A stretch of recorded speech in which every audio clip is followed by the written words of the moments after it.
Nakikita mo naman, di ba? Nakikita mo naman, di kailangan magsalita pa, nakikita mo na yan. Di ba? Richard, trabaho ng trabaho, ang isa nag-uoldas ng pera.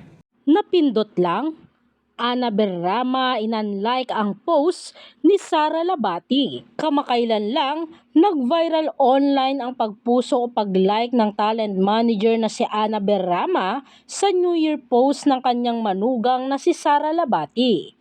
Maraming netizens ang natuwa dahil mukhang nagkabati na raw sina Annabel at Sara. Hindi lingid sa kaalaman ng marami na nagkaroon ng hidwaan ang magbiyanan kasunod ng paghihiwalay ni Sara at anak ni Annabel na si Richard Gutierrez. Sa isang panayam kamakailan, ibinunyag pa ni Annabel na si Sara ang may problema dahil waldas ng waldas lamang umano ito ng pera, habang si Richard ay nagtatrabaho.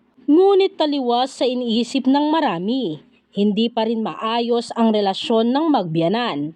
Ito'y dahil hindi si Annabel kundi ang mga apo umano niya ang nagpuso o nag-like sa New Year post ni Sara nitong January 1. Sa ulat ng entertainment writer na si Jun Lalin ng Abante, ibinahagi niya ang naging pag-uusap nila ni Annabel hinggil sa pag-like nito sa post ni Sara. Mariing itinanggi ni Annabel na nilike niya ang post ni Sara Labati. Ayon pa kay Annabel, wala siyang oras para pag-aksayahan ng panahon na silipin ang mga post ni Sara o kahit i-like ang mga ito. Giit pa niya, abala silang magpamilya sa Japan kung saan sila nagbabakasyon ngayon.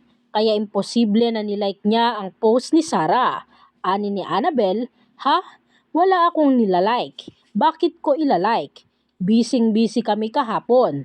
Nagpictorial pa kami. Wala akong panahon mag-check ng mga posts." Lumindol pa. Dagdag pa niya. Sinabi naman ni Annabel na baka napindot lang umano ng mga apo niya ang IG post ni Sara. Anya pa, "Alam mo naman ang mga apo ko. Ang hilig hiramin ang phone ko. Baka napindot nila." Matatanda ang nag-umpisa ang gulo sa pagitan ni na Annabel at Sara sa kainitan ng hiwalayan ng huli at ni Richard. Lalong lumala ang issue ng makisawsaw dito ang kanya-kanyang magulang ni na Sara at Richard Gutierrez. Gayunpaman, sa kasalukuyan, no comment pa rin sina Sara at Richard hinggil sa paghiwalay nila.